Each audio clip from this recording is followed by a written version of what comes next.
Welcome, everybody, to a very special episode of the Daily Fantasy Digest podcast, the all-inclusive podcast where we talk all things fantasy sports to help give you an edge.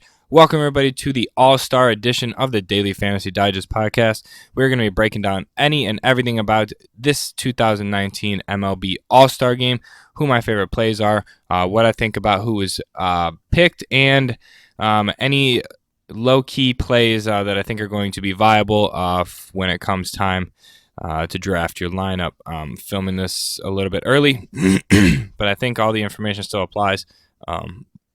Starting lineups are already out. Pitching and reserves are already been picked. So let's get into just a few things that I want to talk about. All-Star Game looks a little different this year versus last year. A lot of different players that you didn't really see last year in the lineup this year. Last year, the AL was dominated by the Houston Astros, which it is this year a little bit, but I think you're starting to see some interesting players that aren't normally in the lineup, like players from the White Sox, the Rays, the Royals. There's not as many Red Sox players. And then for the NL, it's primarily overrun with Dodgers and Brewers, and then you add a little bit of the Mets in there, which is quite interesting to see. So yeah, let's just run through this and see, get a little discussion going here about this, because I think this year is the year of the NL. I'm going to tell you why. Just running down the lineup, there's Wilson Contreras, Freddie Freeman, Ketel Marte, Javi Baez, Nolan Arenado, Christian Yelich, Bellinger, and Acuna are going to be your starting lineup. Just to point out, there's a few players that I think are lock and load from this side. I think Yelich is going to be a lock for a lot of people, as well as Bellinger. I think that both of these people are going to be really locks at outfield, especially when you're building your lineups. But I think a low-tier play that people aren't going to look for is Wilson Contreras. I think Contreras has been a stellar catcher this entire year. Got 44.6% of the votes. He's been playing out of his mind as of late, and really, has excelled this year at the catcher position. I think that the NL is going to be the year, and let me tell you why. I think that there's a lot of players here that are underrated. You got. You're missing a lot of the Colorado Rockies players. There's not that many this year, but the reserves is what's really leaning me towards the NL this year. You have rookie Pete Alonso, Josh Bell in there, Anthony Rendon, Chris Bryant, players like that are just really, aren't always in the picture. But Pete Alonso is a player that I really want to highlight. Unfortunately, he didn't make the starting lineup.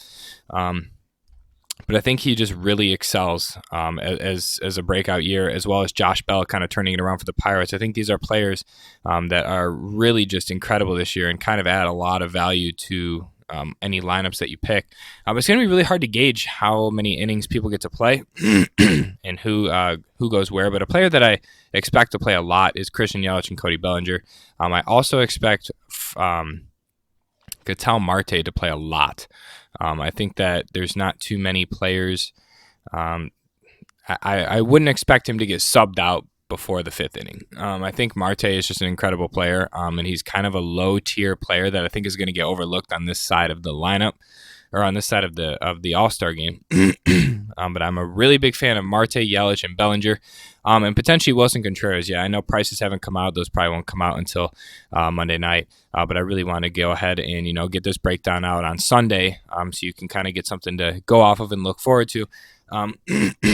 Players that I would stay away from is definitely going to be Javi Baez. I think he's going to get subbed out pretty early on. Trevor Story's in the mix, Paul DeYoung, but I think that his strikeout percentage just during the year is just so high.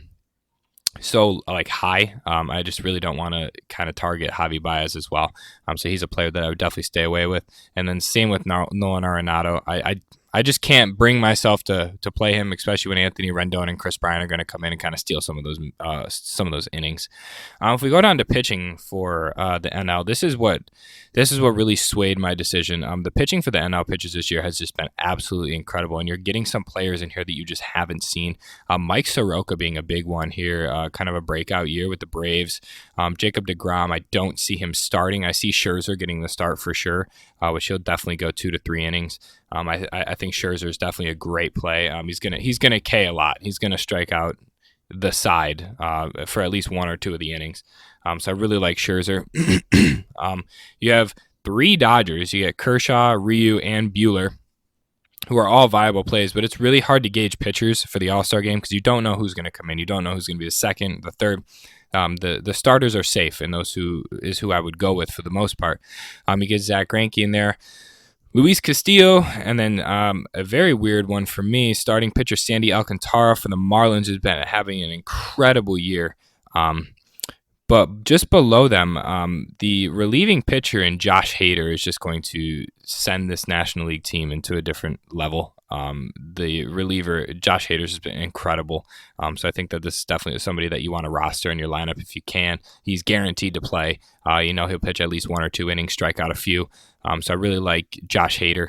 But for pitching, it's definitely a Scherzer and DeGrom, either one. They're going to get the most innings of the top 2 pitchers on the NL. Scherzer more than DeGrom. I don't see Kershaw pitching more than an inning. I don't see Soroka pitching more than an inning, maybe at all. But I think that Scherzer and DeGrom are definitely the 2. And then Hader for relieving is somebody that I would really want to target there during the All-Star game. On the American League side, let's run through this lineup really quick. Gary Sanchez, Carlos Santana, DJ LeMahieu, Polanco, Alex Bregman, Mike Trout, George Springer, and Michael Brantley are going to be starting the lineup with DH JD Martinez. Hunter Pence got injured, so unfortunately was not able to make the All-Star game. Still got the nomination, but JD Martinez is taking over. I expect a lot of Gary Sanchez chalk for some reason, and I'm going to be completely away from it. I don't expect that at all. But to me, the American League lineup looks really, really, really shallow this year. Carlos Santana at first base, which we do not see at all. And DJ LeMahieu at second base. I can agree with LeMahieu. Minnesota's been a breakout team this year, so Polanco really gets a good nod here. But as far as the second in the outfield, I would expect Bregman, Trout, and Springer. I don't necessarily agree with Brantley in the starting lineup. I'm a big Austin Meadows fan, and Joey Gallo. I think both of them deserve a starting nod over Brantley. But the reserves is what's really weird for me. They stacked the outfield, 4 outfielders, Mookie Betts, Meadows, Gallo, and Merrifield. Only 1 third baseman backup in Matt Chapman, so it's pretty safe to pick the third baseman here, and Alex Bregman here is literally an auto lock because he's going to play the most. And only 1 or 2 shortstop. You have Lindor and Bogarts, and then only 1 second baseman in Brandon Lowe, which he's currently injured right now. So DJ LeMahieu looks like an absolute lock, especially with how many reserves just aren't there. And then first baseman, there's only 1 as well, and Jose Abreu. And I expect Santana to play more. So I think that from a fantasy perspective, the American League is better to stack. The reserves just is really confusing to me. I'm straying away from almost all the outfielders and going with the outfielders on the NL because there's so many options on the American League reserves, and Mookie Betts, Meadows, Gallo, and then Merrifield, that they're going to be switching them out so much. I also think that the DH here in JD Martinez is a great play. There's only 1 other option in Daniel Vogelbach, and I don't expect JD Martinez taking anything less than 4 innings. So I think that for safety in cash games, that American League starters are just pretty locked. Carlos Santana's a lock for me. LeMahieu and Bregman are all locks for me. Just by looking at the reserves, I don't see a lot of people playing any more minutes because Brandon Lowe is injured right now, so Gleyber Torres is going to take his spot. But I don't see DJ LeMahieu or any of these guys, Bregman, LeMahieu, or Santana, playing anything less than 5 innings. Same with JD Martinez. So I really think that stacking the American League side of this is just a really smart and safe play to go, especially when building the lineup. But for pitchers, this is where things get a little interesting for me.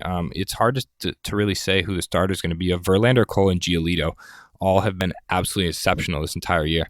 Giolito is just broken out, but I think Verlander gets the start. For some reason, Verlander is probably going to get the start. Cole's probably going to get 2 to 3 innings, and then Giolito might get 1 or 2. I don't really expect Odorizzi, Stroman, Means, Morton. I don't expect them to get any of that because Odorizzi's injured right now, so Jose Barrios will be replacing him, and I don't see Barrios really getting anything more than an inning.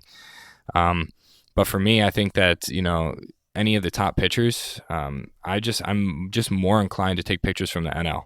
I think that the NL pitchers are just way better stacked, and that's why I think that they're going to win.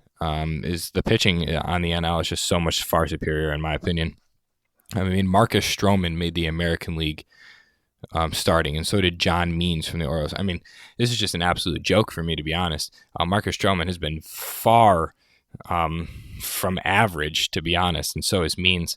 So I think that the pitching in the American League is just very, very detrimental to their overall chances of winning. But one player that I would highlight is Aroldis Chapman for the Yankees. I think that if you decided to pivot off of Hader, he's the only person that I would take from the American League pitching. I think pitching for me is going to come from NL only, especially from that. I think it's just an incredible matchup for the NL to go up against this pitching. Verlander's had his fair share of struggles this year, which is just pretty interesting. So a few takeaways from there. There are 31 first-time All-Stars in this All-Star game, which is the most since 2016. It's pretty interesting to see that this young talent is just coming through. And, there are several veterans that are just making their first trip as well. I believe this is Jose Abreu's, Carlos Santana's first. So this is pretty interesting for me.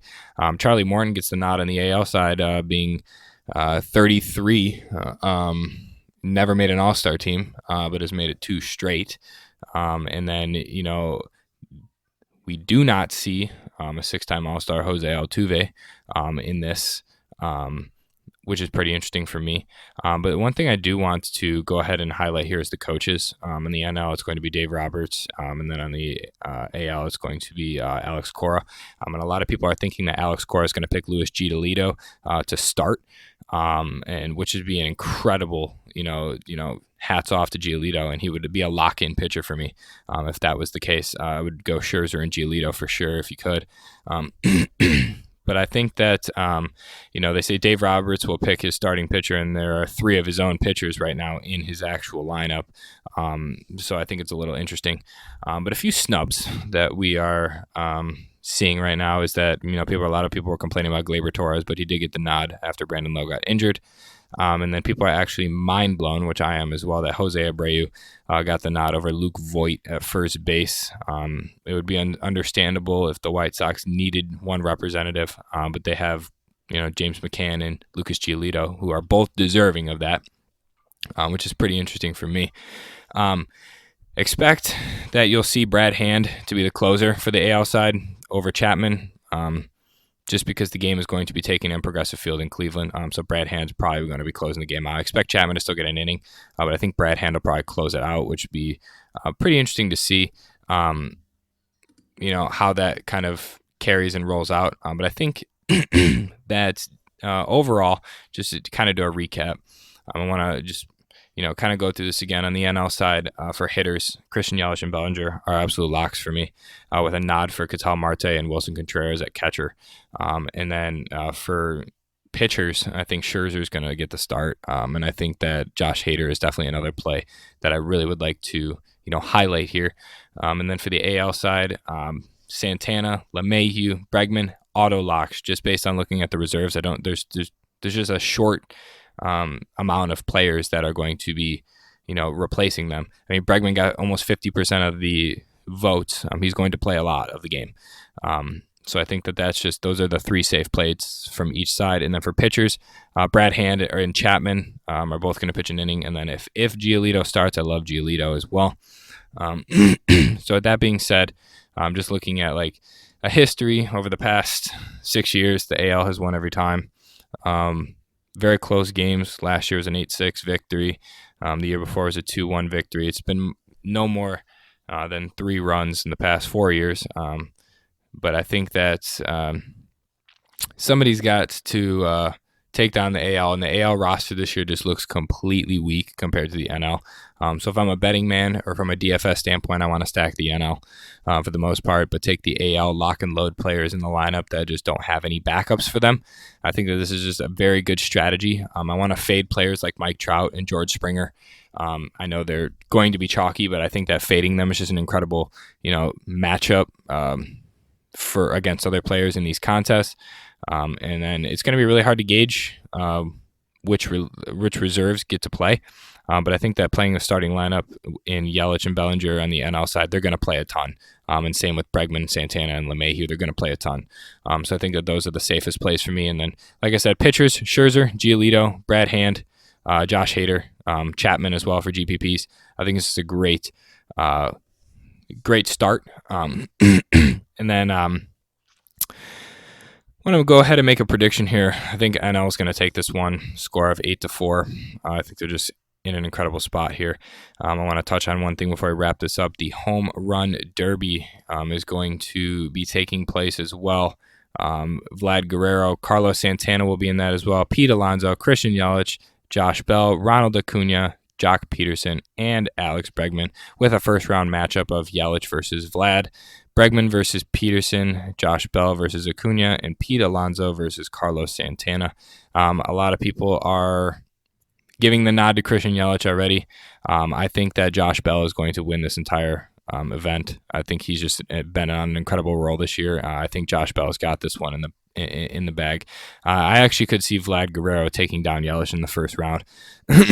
I don't see Acuna making it far. I don't see Bregman or Peterson making it far. Pete Alonso could be kind of some sort of a sleeper play. But for me, Josh Bell is going to be the winner in my prediction for the home run derby. I think he's just been an incredible player this entire year. I wish he got the starting nod in the All-Star game, but Freddie Freeman was well deserving of that. So yeah, it's going to wrap up my breakdown of the All-Star game. Keep in mind all the plays that I was talking about. Hopefully everybody makes a successful lineup, wins some money. And I hope that everybody enjoys the All-Star game. Yeah, so let's continue to root for the NL together. This is going to be the year that we snap the streak with the NL winning. Hopefully we can have a nice, enjoyable All-Star game and a home run derby winner of Josh Bell. So with that being said, I appreciate all the support we've been having on the videos lately. Big announcement coming, since this video will be launching on Sunday, big announcement coming this upcoming week. In regards to a special event that will be hosted by Daily Fantasy Digest. So stay in mind for that, and launching the giveaways next week as well. So appreciate all the support from everybody. Subscribe if you're on YouTube. Leave a like and a comment if you haven't already. And head on over to Apple, subscribe. Take a trip on over to Twitter. Follow us at Daily Fantasy Digest, at Fantasy Digest _. Stay up to date with